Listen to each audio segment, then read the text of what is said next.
سلامونه نیکې ښکلي احترامات ګرانو ملګرو، هیله لرم تاسو به راته روغ جوړ وئ. لکه څنګه چې ملګرو تاسو ته په تمنیل کې هم ښکاري چې تاسو ته مې یادونه کړې ده چې تاسو کولی شئ چې په باینانس کې 7,00,000 فیف کرنسي په وړیا ډول ترلاسه کړئ. نو څنګه یې ترلاسه کولی شئ ټوله طریقه به زه نن تاسو ته په دې ویډیو کې در وښایم.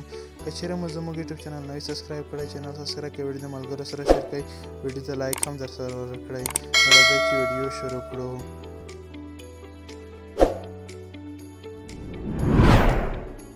ملګرو تاسو په خپل باینانس کې مور باندې ورته کلیک وکړئ، لاندې به راشئ په انانسمنټ باندې به ورته کلیک وکړئ.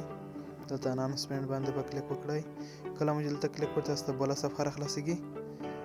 له هغه وروسته به تاسو په دې اپشن باندې ورته کلیک وکړئ. کله مو چې دې باندې کلیک وکړئ تاسو ته بله صفحه راخلاصیږي. تاسو په د لومړي خط باندې ورته کلیک وکړئ. کله مو چې دې باندې کلیک وکړئ تاسو ته بله صفحه راخلاصیږي. له هغې وروسته به تاسو لاندې راشئ.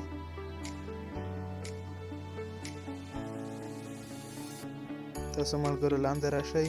هلته په تاسو په دې زیړ خط باندې ورته کلیک وکړئ. په دې باندې به تاسو ورته کلیک وکړئ. کله مو چې دې باندې کلیک تاسو ته بله صفحه راخلاصیږي. له هغې وروسته ملګرو تاسو هغه پوښتنې حل کوئ، کومه پوښتنې چې تاسو ته فیف ټوکن درکول کیږي.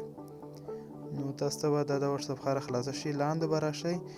تاسو به په لومړۍ خانه کې تاسو پوښتنه کوي فیف ورته انتخاب کړئ.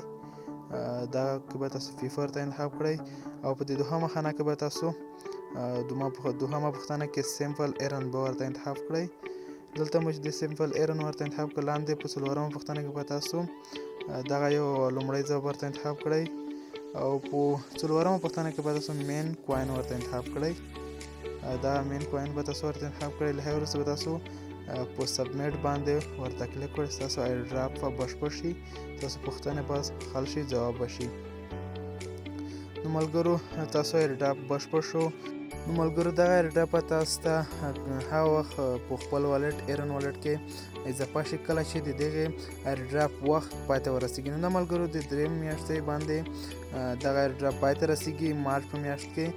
نو کیدای شي ملګرو دغه د څو ورځې وروسته بند شي. نو ستاسو لپاره به تاسو ته خپل ایرن والټ ته 7,00,000 فیف ټوکن در ولېږل شي.